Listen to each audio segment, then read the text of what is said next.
primeiro lugar, eu quero me apresentar. Eu sou a professora Simone e quero dizer que é um prazer estar aqui mais uma vez apresentando esse material que vocês têm em mãos. Enfim, inicialmente, assim, para começo de conversa, essa disciplina, Psicologia Organizacional, é uma disciplina cujas informações, cujos conhecimentos derivam de uma disciplina maior, digamos assim, que é a própria psicologia. Então, é a psicologia aplicada ao campo das organizações. Tá? Então, assim, para a gente entender um pouco do que é a psicologia organizacional, a gente precisa visualizar as áreas de atuação, o campo de ação dessa psicologia organizacional. E assim, num primeiro momento, a autora do material que a gente tem, ela apresenta três grandes áreas de atuação, que seria a própria psicologia do trabalho, a psicologia da organização em si e a psicologia da gestão de pessoas, né? Então,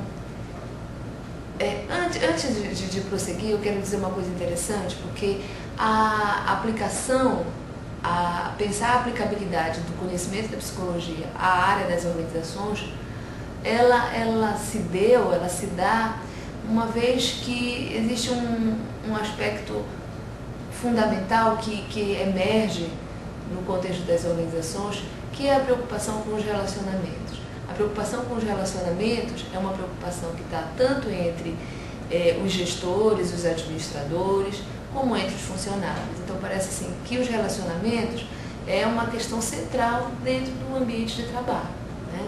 Então, voltando ao que eu estava querendo dizer, dos campos de ação da psicologia organizacional, a psicologia do trabalho, ela está muito preocupada com a combinação de dois aspectos básicos, que é a realização pessoal, a realização das pessoas, dos seus funcionários, né?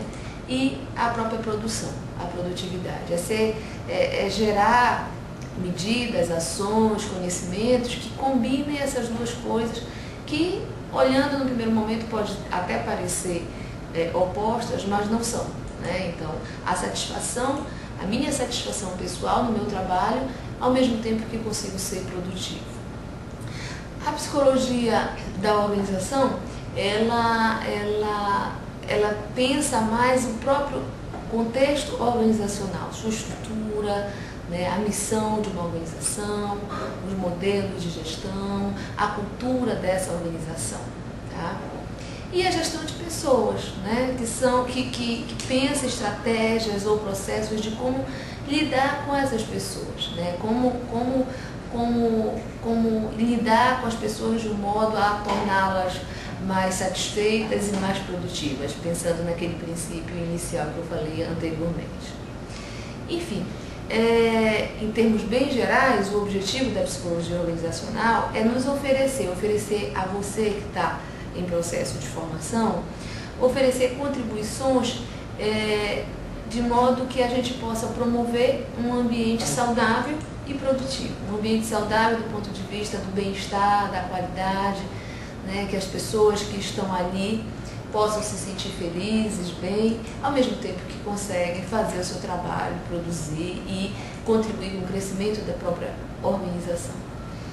Bom, a gente entende que a psicologia organizacional ela tem três grandes aspectos, digamos assim, três grandes preocupações, né? Agora eu estou falando dos psicólogos organizacionais mesmo, né? Que é com os fatores humanos, tá? Com a adequabilidade do ambiente de trabalho, com a adequabilidade dos instrumentos, dos equipamentos, do mobiliário, né? A preocupação com esses aspectos, com a adequação humana, né? Pensando no movimento, né, do corpo, com o bem-estar desse sujeito, desse homem que está nesse ambiente de trabalho.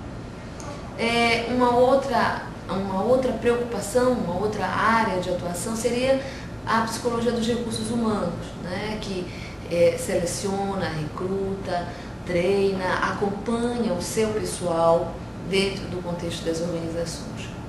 E a própria psicologia da organização, né, que está preocupado com maneiras de gestar, de gerir, de administrar essa empresa de um modo compatível tanto com as diferenças das pessoas, com as peculiaridades do seu corpo de profissionais, quanto com a produção dessa empresa. Enfim, então isso é só um passeio que a gente está fazendo nos grandes campos de atuação desse conhecimento da psicologia organizacional. E aí, para a gente entender melhor isso, a gente precisa dar uma olhada na história do surgimento dessa área, né, de conhecimento. Então, assim, os estudos indicam que a psicologia organizacional ela surge lá no final do século XIX, né, com o pensamento de Taylor, né, que pensava numa administração científica. O Taylor ele aplicou os princípios da ciência, né, ao ambiente das organizações, das administrações. Ele tinha um objetivo muito claro, né, que era aumentar a produtividade. Ele pensou todo o seu conjunto de informações que ele traz pensando em ações que produzam, que gerem um aumento na produtividade dos funcionários. Tá? Então, uma frase dele é que se o trabalhador desempenha corretamente as suas funções, a empresa terá mais lucro. Né? Então, o lucro depende do quanto os seus funcionários executam as suas funções corretamente. Né? E para isso ele dizia que tinha algumas ações básicas que o administrador precisava garantir, né?